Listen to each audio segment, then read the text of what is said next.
What's up everyone, I'm Jay, and today we'll be looking at the Da Vinci Code and judging it on a 5-star, 10-star, and 5,000 point scale. Let's get right into it. The Da Vinci Code is a fictional mystery thriller movie released in 2006. And before we get any further into this review, I would like to highlight the word fictional. This movie has received a lot of negative pushback because of how its content relates to Christianity and Catholicism, but I'm just here to talk about a movie, so I will be looking at this movie in the same way that you would look at National Treasure. It builds off the real world, but all of the events and historical tie-ins are completely fictional for the purpose of the story. Anyway, this movie follows Robert Langdon as he is dragged into protecting the Holy Grail. Because of this forced mission, he is pursued by numerous hostile forces as he attempts to unravel the mystery of what the Holy Grail actually is. I watched this movie at night during a thunderstorm, which reflects the mood of this movie pretty well. This movie is a thriller, and I could feel the tension. Now, that isn't really my favorite feeling to feel for a long period of time, in this case 2 hours straight, but it was effective. In terms of mystery, this movie is pretty much just the classic be amazed by how much smarter than you these characters are. You don't really have much of a chance of solving the mystery yourself, except for the fact that there are some rather coincidental main characters. Maybe you can just figure out the mystery based on narrative awareness. I give 600 points for watch value. I don't think I will watch this movie again for a couple of reasons. First off, thrillers aren't really my favorite. Second, this movie is pretty long compared to similar counterparts. Third, this movie is a bit too controversial for me to recommend watching with a large group of people unless you're specifically discussing its merits or lack thereof.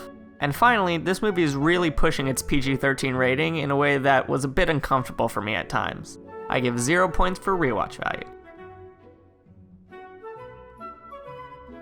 This movie was based off a book of the same name, and I can't speak to its accuracy, but this movie is definitely fairly standard when it comes to mysteries. There are numerous double crosses, fake clues, and easy to miss interpretations that can be dragged on for as long as the author wants. And anyone who has heard the word Jesus and seen a couple of famous paintings can probably understand the plot of this movie. I give 500 points for writing and plot. This movie stars all of these lovely actors, who all do a great job with their characters. I especially want to highlight Sir Ian McKellen, who is always fabulous, playing Sir Leigh Teabing, and Paul Bettany, who plays Silas. Man, this performance is creepy. I give 700 points for acting and voice. This movie takes place almost entirely at night or in shadowy buildings. It's not difficult to see the characters, and the darkness helps to build tension, so they did a pretty good job with this. And I would imagine that most of the historical scenes are filmed on location. Otherwise, the sets look really good. I give 600 points for effects and set.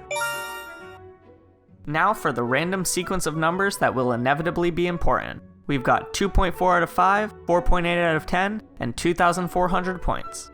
Well, there you have it. I grabbed this movie from my local library because the name sounded familiar, and I got a solid 2 hours of tension out of it. That's about as good as I could have hoped for, I guess. As I was thinking about this movie, there were two things that stood out to me. First, despite the seemingly inaccurate portrayal of some cultures, it is interesting how these movies are able to make more complex narratives by working off existing knowledge. Second, this movie becomes so predictable. That may just be me knowing a bit about these kinds of stories, but really, the fact is that this movie allows me to solve the mysteries by sheer association of what is shown on screen. Until next time, enjoy entertainment and judge it fairly. This has been Just Jay Review.